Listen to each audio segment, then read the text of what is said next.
للہ رب العالمین والصلاة والسلام علی سید المرسلین اما بعد فاعوذ باللہ من الشیطان الرجیم بسم اللہ الرحمن الرحیم۔ اچھا جی، خطبہ سن رہے تھے ہم مختصر المعانی کا۔ علامہ تفتازانی رحمۃ اللہ تعالی علیہ نے یہ بیان کیا تھا کہ میں نے تلخیص کی ایک شرح لکھی تھی متول، تو اس کے حوالے سے کچھ علماء فضلاء میرے پاس آئے تھے اور انہوں نے اپنے کچھ تحفظات بیان کیے تھے اور گزارش کی تھی کہ ایک مختصر آسان شرح لکھ دی جائے۔ تو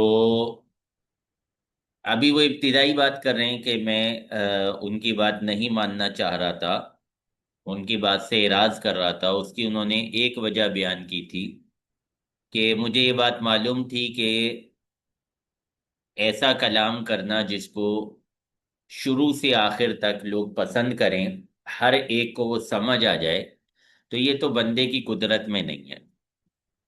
آگے مزید وجوہات بتا رہے ہیں انا حاضل فنا، مجھے یہ بھی معلوم تھا کہ یہ جو فن ہے بلاغت، قد ندب الماء یوم ماؤہ، اس کا پانی خشک ہو چکا ہے، لوگ اب اس کی طرف توجہ نہیں کرتے، فصارا جدالا بلا اثر، تو یہ ایک بے فائدہ جھگڑا بن چکا ہے، وذهب رؤاؤہ، اور اس کی رونق چلی گئی ہے، فعاد خلافا بلا ثمر، تو یہ بے فائدہ اختلاف بن چکا ہے، حتی طارت بقیت آثار السلفی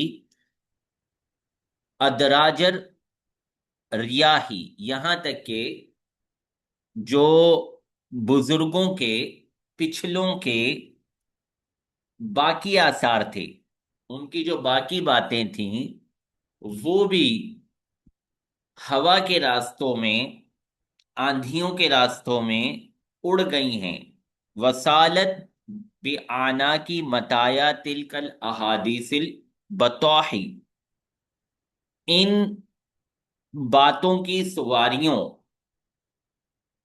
کی گردنیں بہہ گئی ہیں۔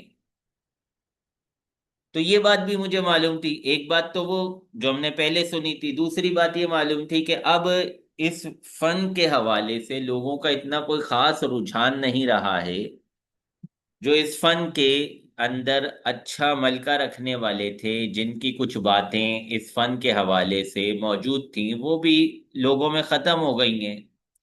تو اب اس فن پر کام کرنا، اس میں کوئی خاص فائدہ نہیں ہونا۔ تیسری بات، عمل اخذ والانتہاب، جو فضلاء آئے تھے انہوں نے اخذ و انتہاب کے حوالے سے بھی اپنے تحفظات کا اظہار کیا تھا، تو بیان کر رہے ہیں کہ اخذ و انتہاب،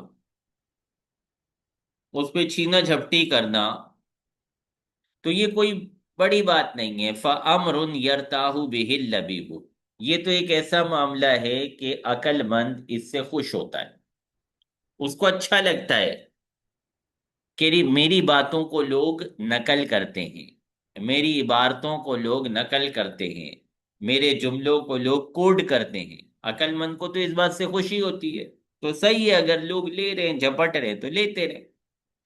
فلیل اردی، پھر وہ ایک شعر کا مصرع اپنی حمایت میں بیان کرتے ہیں، شاعر کہتا ہے للارض من کأس الکرام نصیب،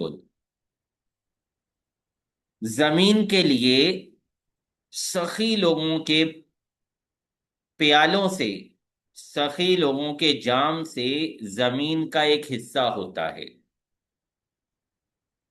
وَكَيْفَ يَنْهَرُ عَنِ الْأَنْهَارِ السَّائِلُونَ، ایک اور جملہ یہاں پہ نقل کرتے ہیں کہ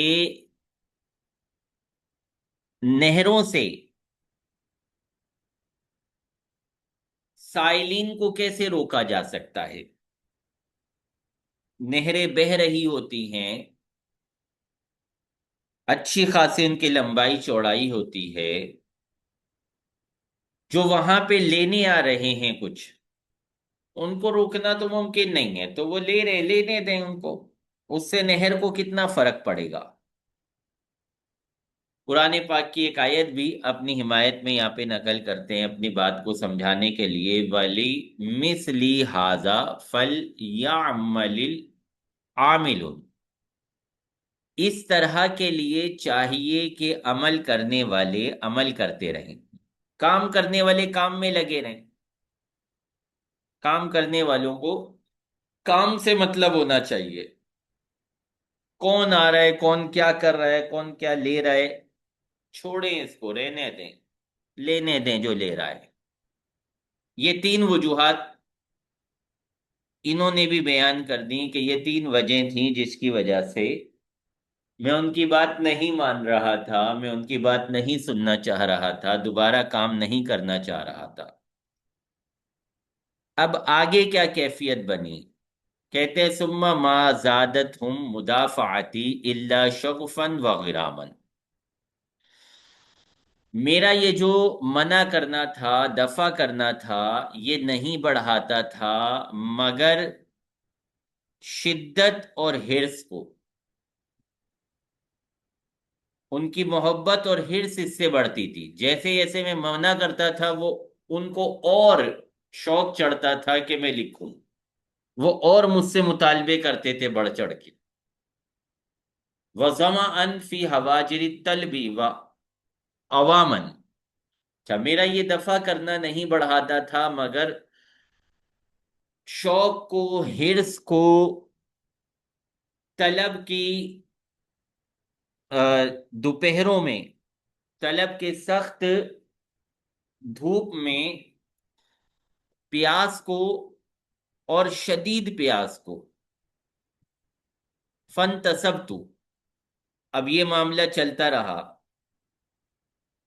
آخر میں تیار ہو گیا، لِشَرْحِ الْکِتابی، کتاب کی شرح کے لیے، علی وفقی مقترحہم، ثانیت، ان کے مطالبے کے مطابق، جیسی وہ لکھوانا چاہتے تھے، مقترحہم، ان کے مطالبے کے مطابق دوبارہ، ایک مرتبہ تو لکھ چکا تھا، اب دوبارہ ان کے مطالبے کے مطابق لکھنے کے لیے تیار ہو گیا، ولی عنان العنایتی نحو اختصار الاولی ثانیا، اور توجہ کی لگاموں کو پہلی جو شرح تھی اس کے اختصار کی طرف دوبارہ متوجہ کرنے کے لیے تیار ہو گیا۔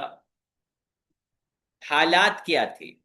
تیار تو ہو گیا، نیت کر لی کہ چلو لکھتے ہیں، لیکن حالات کیا گزر رہے تھے، میری کیفیت کیا تھی؟ کہہ رہے ہیں ما جمود الکریہتی، طبیعت خشک تھی، بسر البلیاتی، مصیبتوں کے گزرنے کی وجہ سے، مختلف طرح کی پریشانیوں میں پھنسا ہوا تھا، تو طبیعت میں مزہ نہیں تھا اس وقت۔ وخمود الفتنتی بسرسر النقباتی، مصائب کے بکھرنے کی وجہ سے فتنہ، ذہن جو تھا، جو ذہنی صلاحیت تھی وہ ماند پڑ چکی تھی۔ وَتُرَامِ الْبُلْدَانِ بِی وَالْأَقْطَارُ، شہر اور شہروں کے اطراف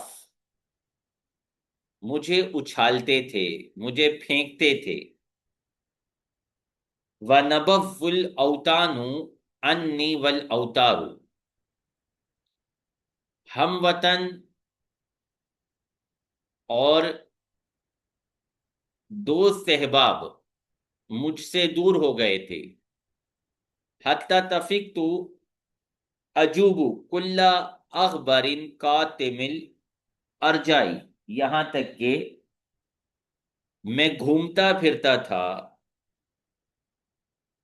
ہر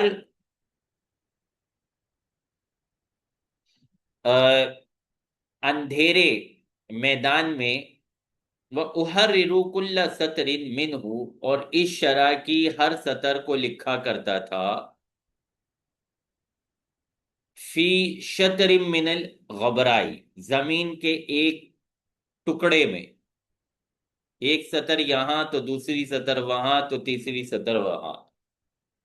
پھر ایک شعر سے اپنی کیفیت بیان کرتے ہیں، فیومن بحذوا و یومن بالعقیق، ایک دن حذوا میں ہوں تو ایک دن عقیق میں، بالعذیب یومن یومن بالخلیصہ، عذیب میں ایک دن تو ایک دن خلیصہ میں.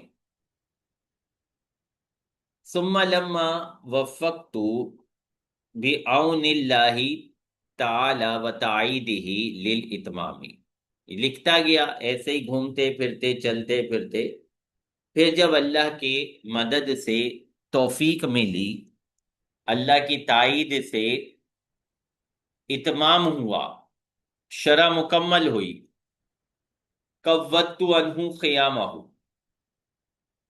تو میں نے اس کے خیمے کو توڑ دیا، بالاختتام، اختتام کے ساتھ، بعد ما کشفت عن وجوہ خرائدہ لسامہ، بعد اس کے کہ میں اس کے جو موتی تھے، اس کے پوشیدہ موتی، ان پوشیدہ موتیوں کے اوپر سے پردے ہٹا چکا تھا. وَوَدَعْتُ كُنُوزَ الْفَرَائِدِ عَلَى طَرْفِ السَّمَامِ، اور جو ان کیا بولیں گے مخملوں، ان مخملوں کے اطراف تھے، ان پر موتیوں کے خزانے رکھ چکا تھا. فجا بحمد اللہ، تو اللہ کی حمد سے، اللہ کی شکر سے ایسی شرح لایا، کما یروق النوازرہ، جو رونق بخشتی ہے غور کرنے والوں کو، ویجلو صدع الاذہان، جو زندگی دیتی ہے ذہنوں کے، جو دور کرتی ہے ذہنوں کے زنگ کو، ویزحف البصائر، جو تیز کرتی ہے بصیرتوں کو، نظروں کو، دیکھنے کو، ویضیء الباب ارباب البیان، بیان والوں کی عقلوں کو روشن کرتی ہے. وَمِنَ اللَّهِ التَّوْفِيقُ وَالْهِدَایَةُ، اللہ ہی کی طرف سے توفیق اور ہدایت ہے. وَعَلَيْهِ التَّوَكُّلُ، اور اسی پر بھروسہ ہے، فی البدایتی والنہایتی، ابتدا اور انتہا میں. وَهُوَ حَسْبِي وَنِعْمَ الْوَكِيلُ، وہی مجھے کافی ہے، بہترین مددگار ہے.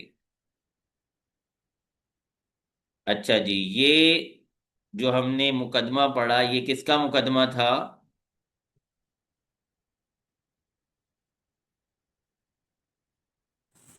کون سی کتاب کا مقدمہ پڑھا ہے؟